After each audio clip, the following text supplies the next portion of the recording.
Hi guys, welcome back. This is the video series on oracles and blockchain. And in this one, we'll see how we can generate random numbers using Pyth. We'll talk about Pyth entropy and see a live hands-on demo. So let's get started. So Pyth entropy allows you to generate secure random numbers on chain.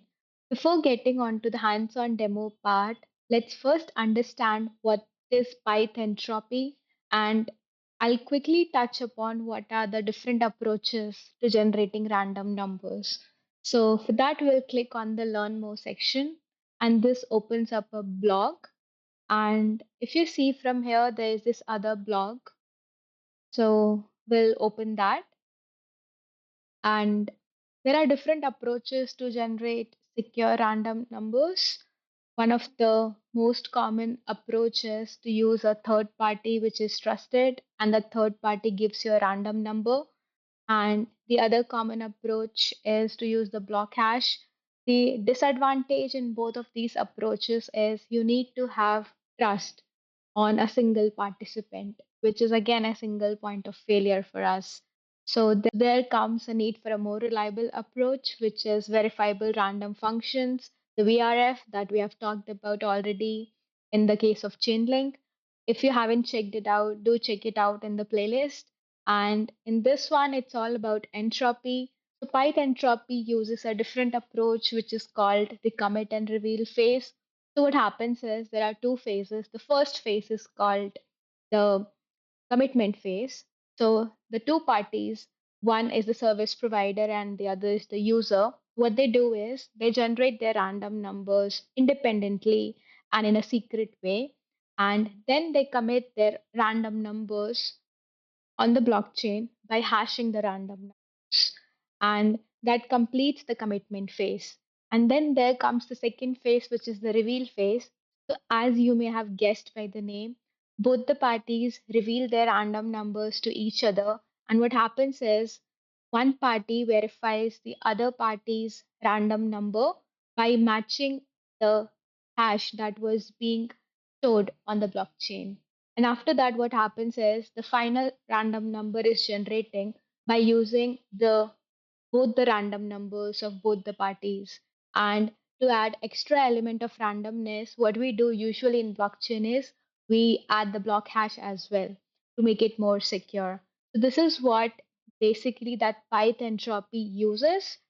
You might have guessed this commit and reveal phase requires more than true transactions because both the user and service provider they need to send transactions in each of the two phases. And this could be solved by allowing the service provider to commit too many random numbers upfront so that the number of transactions is reduced. And that's what we use. So this is what Pyth entropy is in a nutshell. And this is what is being covered here. I've given you just if you want to deep dive into it, feel free to check out the documentation and these blogs. This is the source code of the demo. In your case, if you want to follow along, check out the description of the video. We'll find the link to the repository. And here, if you open it in your machine, as you can see, there are two folders. One is the app and the contracts folder. The app folder is having the application related logic, and contracts folder is having the smart contracts. So, first, I want to walk you guys through the code and then we will do the demo. So let's go to the contracts folder. Here, if you see, we have this SRC folder, and this is where the smart contract is. Using the entropy SDK from Pyth, and we are using this iEntropy interface and iEntropy consumer interface. And if you see the import and it doesn't look familiar, you know this is coming from the remappings.txt. So here for the node modules, we have created a alias, and this is the alias that we are using in the contract. So this is the contract name coin coil flip, and this is implementing the I entropy consumer, which is from the entropy solidity SDK. And these are the two events that are being emitted. One is emitted at the time of request, and the other is emitted when the result is known. Basically, when the request is fulfilled. And this is the constructor these require two arguments. The first argument is the entropy address, and the second argument is the provider address. We'll see how we can get this from the documentation in some time. And this is the get entropy method, which is internal. The method that is of significance or importance to us is this request method. So if you see here, this method requires us to pass the random number which user have generated. And if you recall, we have talked about the random number generation technique. So user needs to generate a random number and pass in as a parameter to this request, and this is payable because we require some gas fees for this. So we are getting the fees that we require to pay from the provider. And once we have the fees, we'll check whatever we are passing to this function while calling it. Value is less, then we will not be able to do the transaction. And if we have sufficient gas, then we will call the request will callback method. So this method requires us to pass two parameters. First is the provider address, and the second is the user generated random number.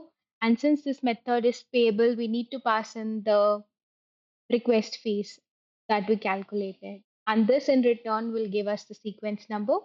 And we are emitting an event saying that the coin flip has been requested. I'll take you through this method, and if you see, this is coming from the entropy, which is the I entropy state variable.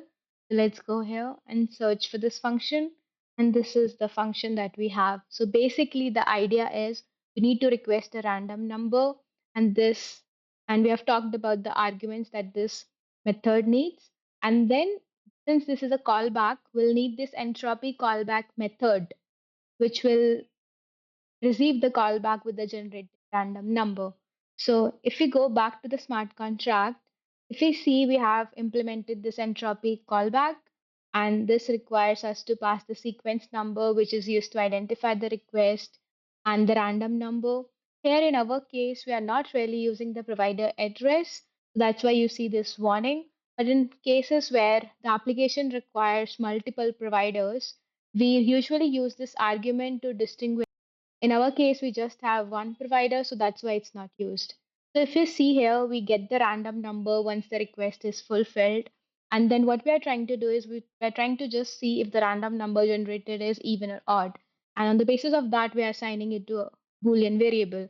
Because in this case, we want to see if we flip a coin, what will be the result in a most secure random way. And at, at the end of this callback function, we are emitting the event with the result of is heads, which will be either true or false. So this is how the contract looks like.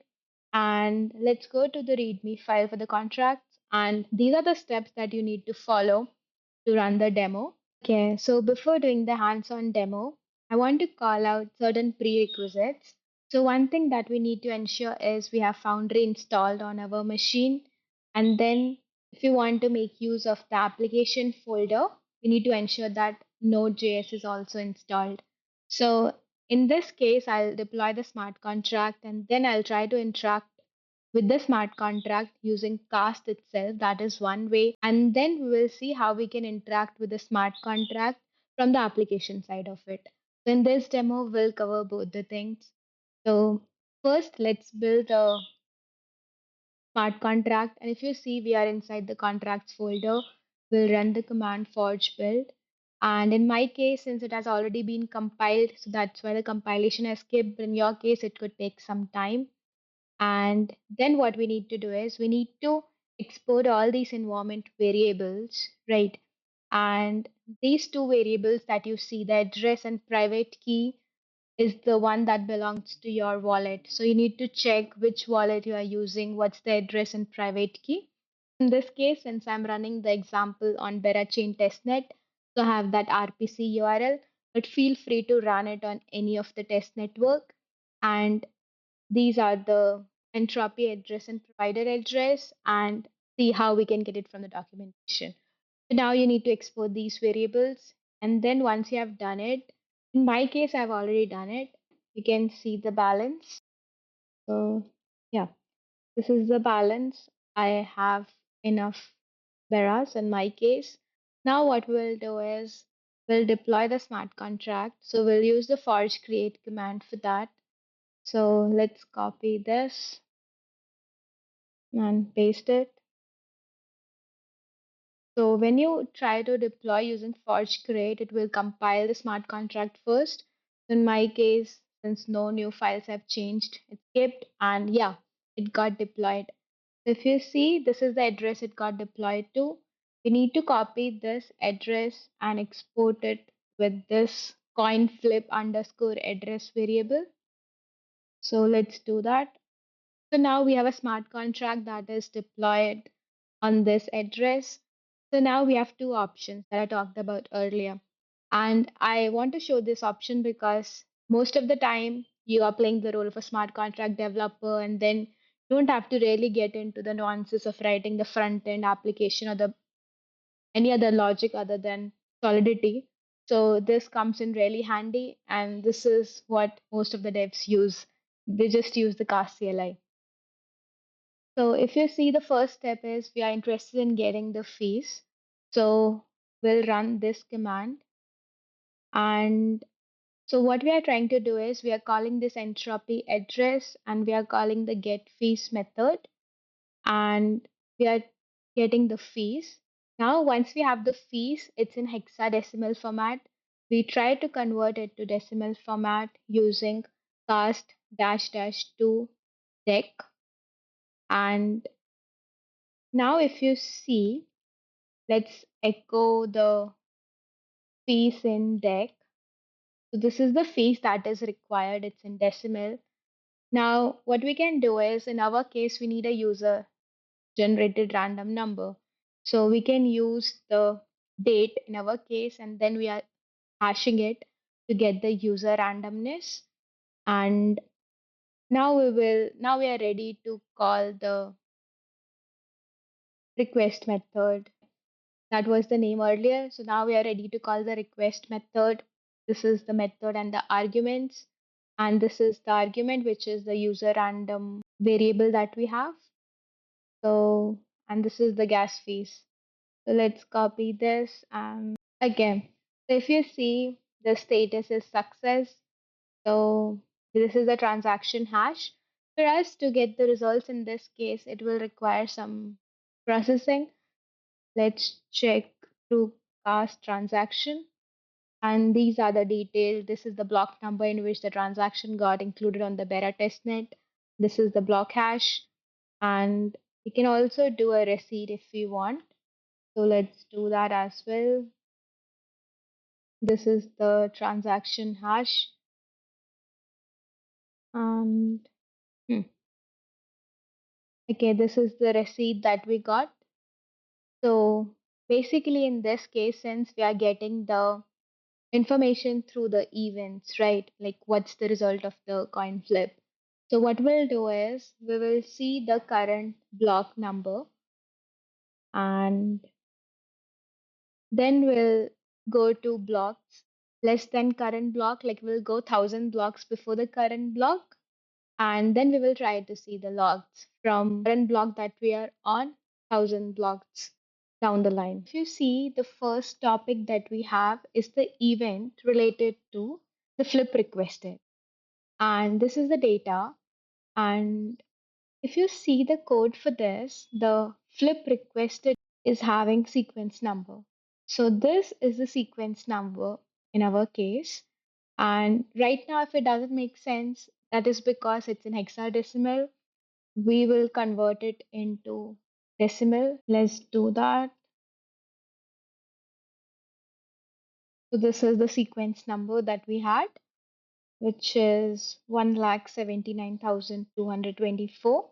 And if we go back, there was this other log, which is the other event, which is the flip result. And that's the topic that is referring here. If you see the data, it's very long. So why it's long is in this case, this is returning two things. First is the sequence number. So if you copy the sequence number and try to find it, it matches. So what it means is the data is made up of a first sequence number. In our case, we already know what it is. And the next is the actual random number. which got generated after we have done the callback. So if you see this is all zero, to ensure that it's really clear to you because this can cause confusion to some of us. And for me personally, when I was trying to do it through cast, this was little challenging. So I hope it's clear. If you want to see how it works from the application side, what we can do is let's just go to the app folder and run the script.js file that we have. If you see here, this was the user randomness through the application, and this is the fees that we need, and this is the transaction, and we got the sequence number. So we have to wait for some time to see the result. And if you see the result is tails, I'll walk you through the application also. We have this one file called script.js, and here basically we are trying to get the contract for the coin flip contract, for the entropy contract. And this is how we are generating the randomness. And we are getting the fees from the provider address. And we are calling this request method of the coin flip. And when we call request, we need to pass that user random number that we generated. This was the transaction hash that you saw. This one. Try to read from the events, we try to read the sequence number. That's how we got the sequence number. And then essentially, what we do is we try to get the current block number similar to how we have done there. And then we try to get the flip result event from blocks, and we try to find where the sequence number matches with the sequence number that we got. And if it matches, then we simply returns heads or tail. This is how the application logic looks like. I hope it makes sense. So now let's see from where we can get the entropy address and the provider address that we need to pass in the constructor. If you see here, in the reference material, we have this contract and provider addresses. These are the addresses for mainnets in our case, since we tried on testnets. So I'll search for Berachain. So this entropy address that we used, which became the first parameter. And then there was the something called provider. So this is the default provider that we can use irrespective of the testnet. So in your case, if you want to try it on some other chain, then the provider will remain the same. You just have to change the RPC URL and the entropy contract address from this page. That brings us to the end of the demo. I hope it was useful. If it was, please show some love and stay tuned for more videos. See you in the next one. Bye bye.